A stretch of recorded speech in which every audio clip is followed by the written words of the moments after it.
This is the podcast, not an interview. This is a conversation. No gimmicks, just reasons. 84 reasons. Come holler at me.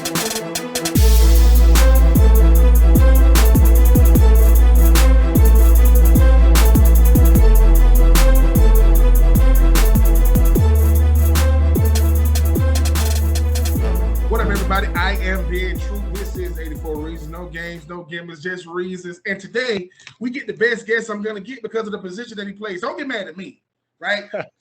The tight end position is the best position in football because they let us do everything but throw the ball. They let the receivers throw it.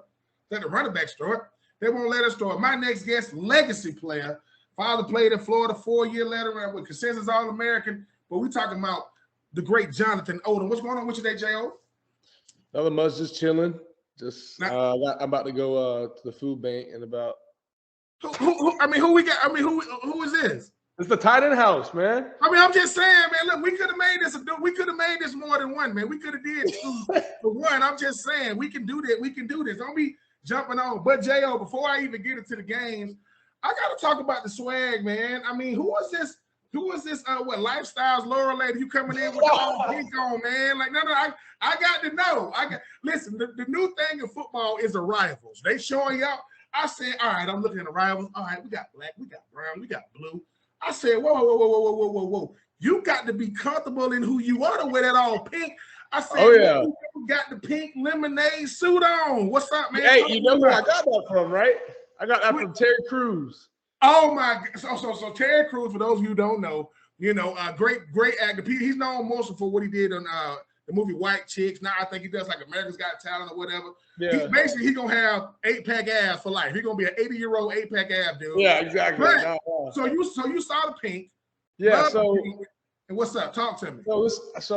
Lifestyle by Laura. She's basically my stylist, but she's like she does pretty much everything that I wear on, like whether it's a rival or not, shoes.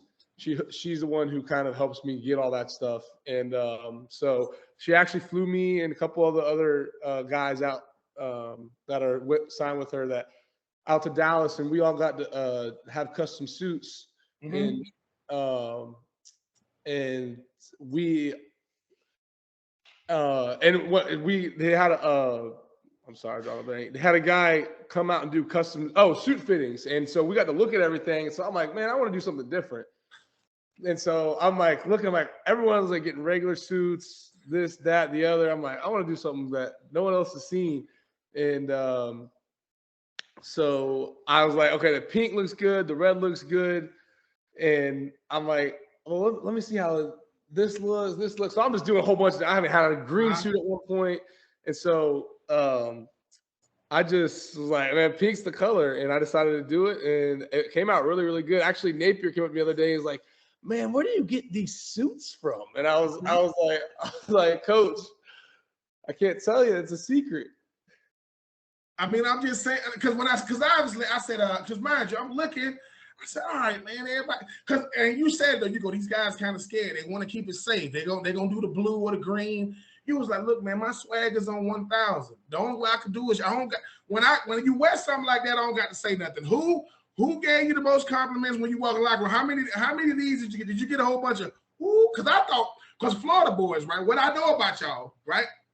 Y'all like them crazy colors. That's what I was at Florida. Y'all listen, y'all walk in and go, I want the lime green. What? I want the shot because y'all bring them colors out. Listen, I know Zip and Xanders and them boys was like, you telling them, listen, man, y'all boys scared, man. I'm scared. I'm gonna do this for real. And I also saw the eyepieces though. I saw the shit. I said he's doing it from head to toe. Love it.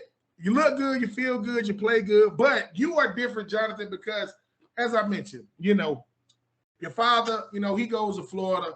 I don't know what it's like growing up. My father was, from Tampa, played for Tampa for 4 years, but he's one of the best players to ever play in college football, not just at Florida. Unanimous All-American. Was it always Florida for you, or did you go? I saw Alabama, Georgia. Everybody wanted you, but did you say, hey, man, if Florida come hollering at me, I'm going to go on my visits, but I'm going up there to Gainesville? No, actually, at one point I had said I'm not going to Florida just because I love Florida. And this is how it kind of went down. Like once I got all those other offers, Alabama, LSU, Ohio State, I was like, listen, I don't really want to go to Florida. I want to go somewhere, start my own legacy, be different. And just the more and more I got in the recruiting process, and a lot of the reason is Coach Scott, who unfortunately left right when I came here. But I always have love for that guy. But on top of that, I went. This is really so. I went to all the Big Ten schools: Iowa, Nebraska. Everyone. I went really everywhere because I wanted to really make the right decision. And just like, for example, I came out of my hotel room and I was at Iowa, and I took a shower and I was headed to the facility for like my day 2 or whatever day it was when I was there, and my hair froze immediately. Like it like completely stuck up like Jack Frost, like completely froze. The moment I walked out of my hotel room, I'm like, man, this is not it. I cannot be in this, I'm like, I miss the wet. I miss it being summer 24/7. I miss, so I just, as the process went on and on and on, I narrowed it down. I wanted to be close. That's why I was like, okay, LSU is all right. It's only a few hour flight. Alabama's not that far. And in Florida, just more and more, I'm just like, man, I don't want to leave the state. I love the campus. I'm familiar with, and I had already made a really good relationship with a bunch of the guys. And so really that's what the ultimate decision was for me. And I'm glad I made the decision because, I'm happy where I'm at. J.O., man, Billy Napier, man, the one thing about him, he seems to be attention to detail guy, not just from an X and O standpoint, but making sure you guys know each other. I know you guys get like a sheet of, this is my teammates, this is his name, this is where he's from, this is how many siblings he have. Talk about the camaraderie you guys have, because I even though he wasn't with Billy Napier, because I know how tight these bonds are. I know the relationship you got with Kyle Pitts. I've seen Kenmore Gamble tell you to go out there and ball people. So we got that love for each other as far as like the tight end position. But Billy Napier's making sure, hey, man, you got to know the person you playing against, not just athletic-wise. You got to know what he has away from football. Yeah, for sure. No, it's really brought our team a lot closer. I mean, we do these things every I want to say it's Thursday. Yeah, it is Thursday. Every Thursday, and we have player-only meetings, like a player-only meeting, and it's just us in there, and like we're all talking about like like this is about us and like the people in this room, and like we really didn't have that bond. Like offensive players bonding with defensive players, like.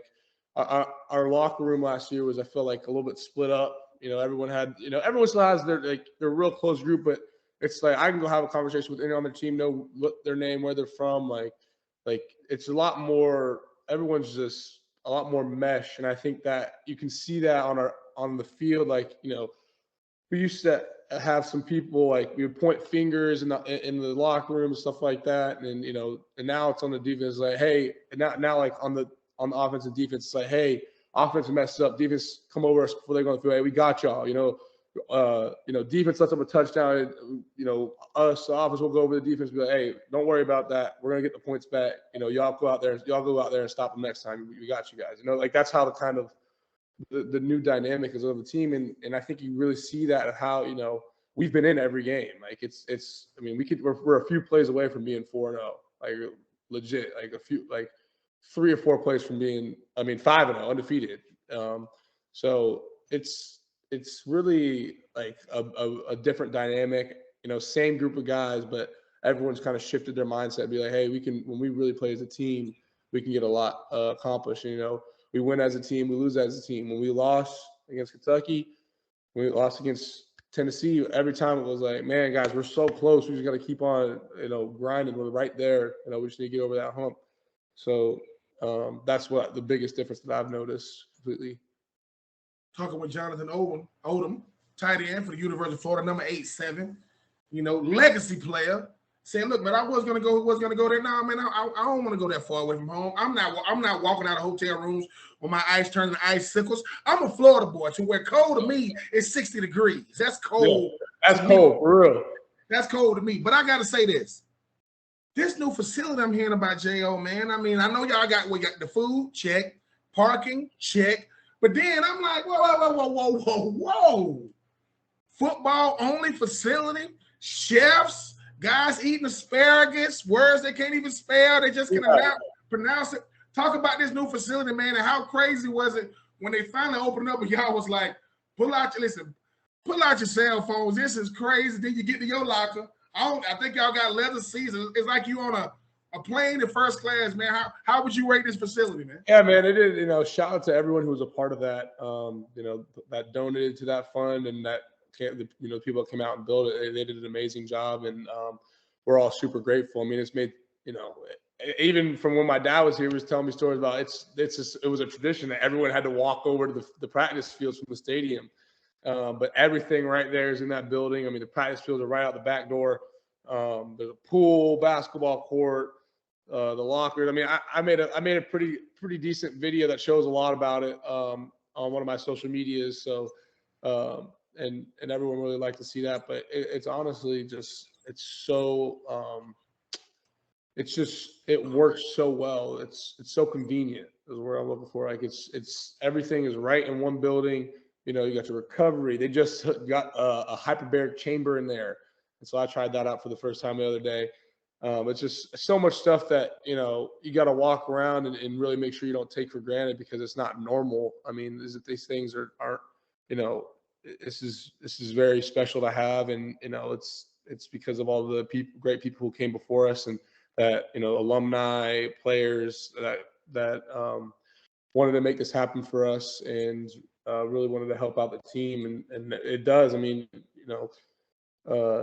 train every aspect of it, of football, whether it's recovery or strength and conditioning or just like feeling like the feeling like, hey man, we're important. Like that it all translates when it comes to how you play on the field and the results you get, and and the type of people that you have in your program. So, I mean, it's an insane facility, and so we're all super grateful to be able to be in there. Yeah, my producer Ryan, man, I know he's listening right now. Ryan was down there. He got to meet Tim. He got the royal treatment. Like he was in there by himself.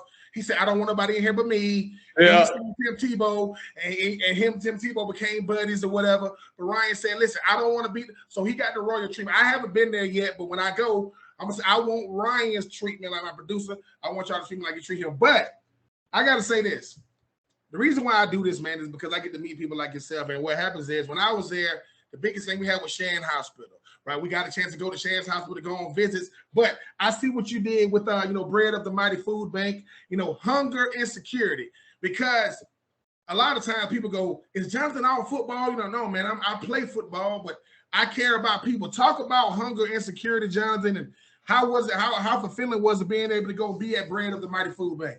Yeah, actually, that's where I'm going after this. I'm right after this call. I'm going to head back up there, and I'll be back up there again today. But it's absolutely great, the program that they set up for us. Be able to go and choose between a bunch of different places we can go and volunteer, and the Ronald McDonald House, Bread of the Mighty Food Bank, and there's a few other ones that I'm going to cycle through and do them all. But my first time was like 2 or 3 weeks ago, going to the Mighty Bread of the Mighty Food Bank, and seeing all the work that goes in there, all the people that are out there just donating their time, their money, food, and really making a difference. I mean, there's so many people that go hungry, and it's something that I feel like a lot of us take for granted every day. Just some of the little things like, hey, we get to go have any food we want.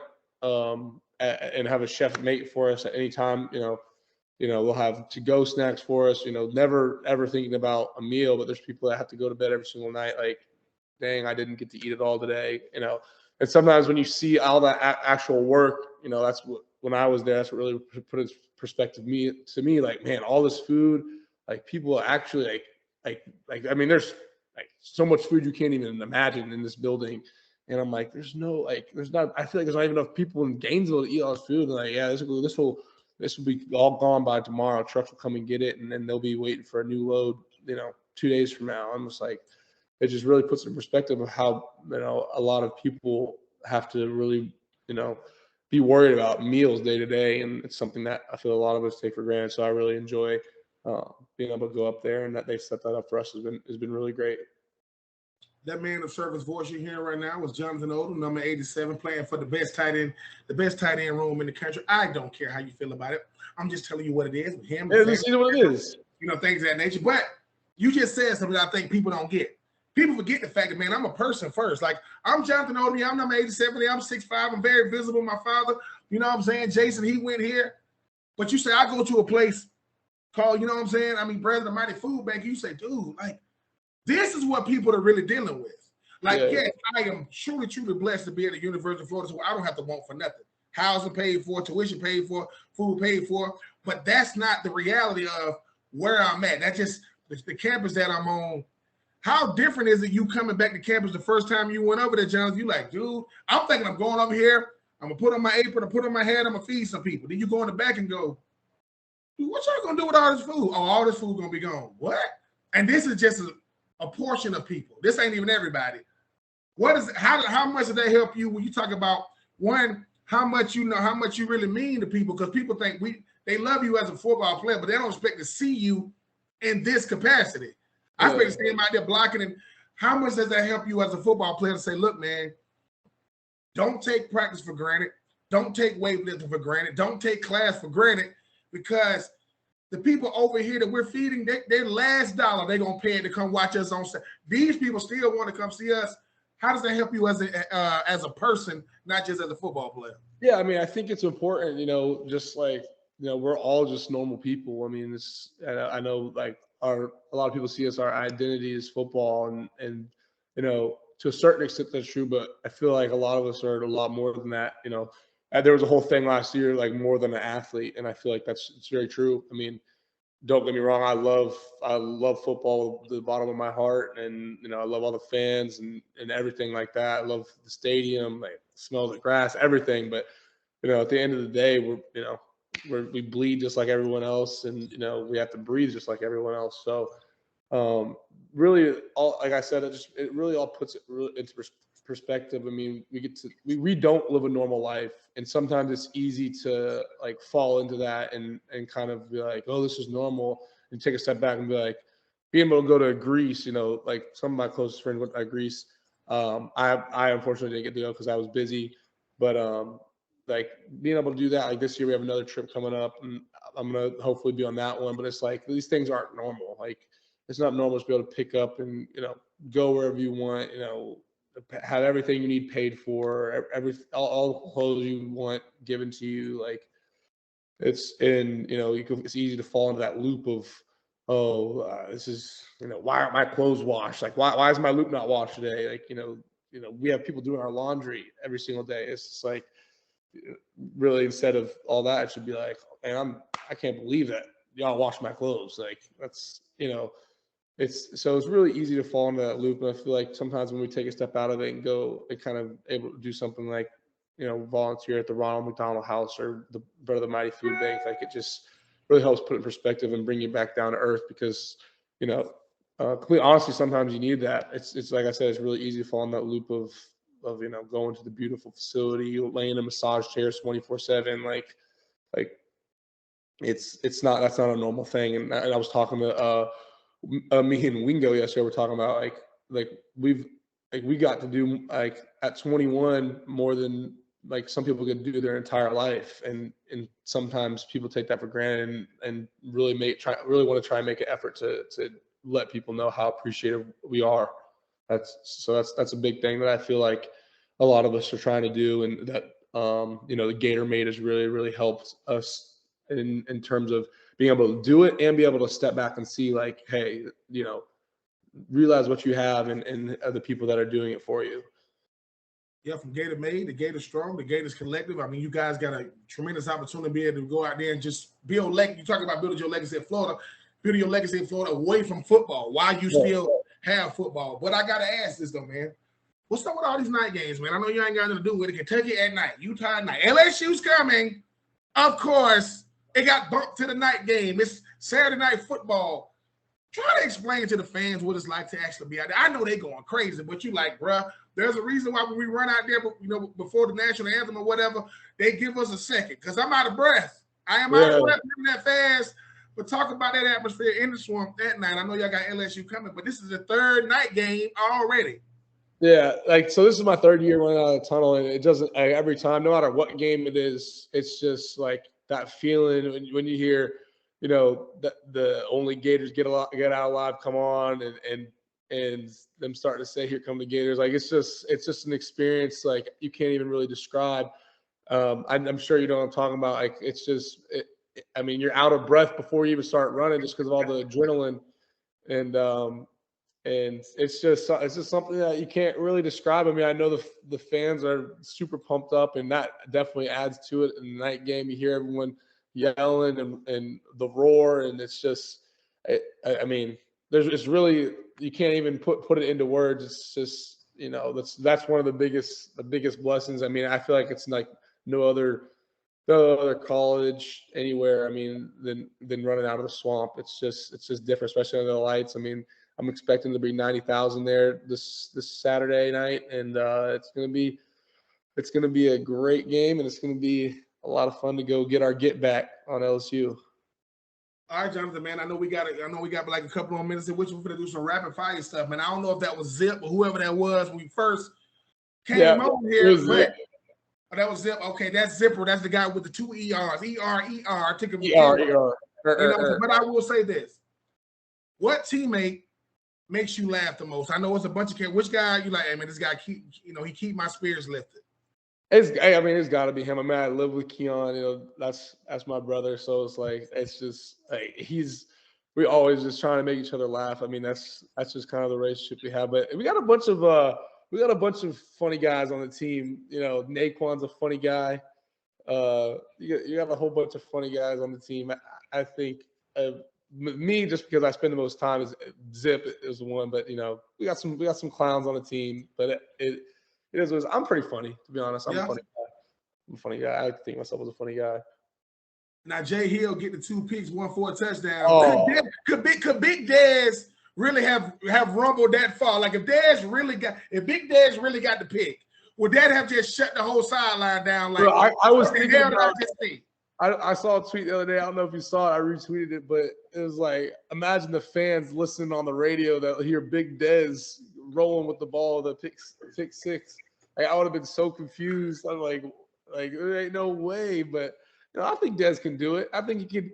You know, got some lead blockers out in front of him. Maybe carry 2 or 3 guys on his back into the end zone. But yeah, man. Speaking of Jay Hill, like that. I mean, that guy deserves it, man. Like I can't say any more besides like I even went up told him like because when I was hurt he was rehabbing and then man he hurt himself again and I'm just like it's just like man that's unfair to see, you know, right when he come back from his other injury. But that's someone who I couldn't, like, if I had to choose one person on the team who deserved that, it would be him. You know, he's like a great guy, just this super cool dude, and our whole entire team, you know, was saying like we all had to watch what he went through and how he handled it and how he's still positive because man, injury sucks. It sucks. It just really does, especially when you watch someone go through it and then right when they come back, like, all right, man, they get to come back and get right, and then, you know, hurt themselves again and got to go through it all again. And, you know,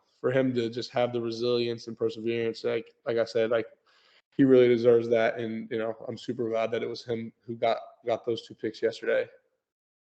And last thing, man, what Pearsall said, 10-2 sounds good to me. Got LSU, got Georgia, got Texas A&M, got South Carolina, got Vanderbilt, got those boys with Tallahassee. I think you got another one.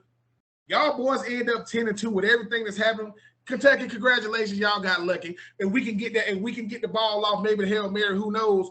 10-2 with everything that's happened in this young season, what would that mean to you? Yeah, it's just, I think it would be a testament to the work that we put in because I think we really do deserve it. I mean, we all came together, you know.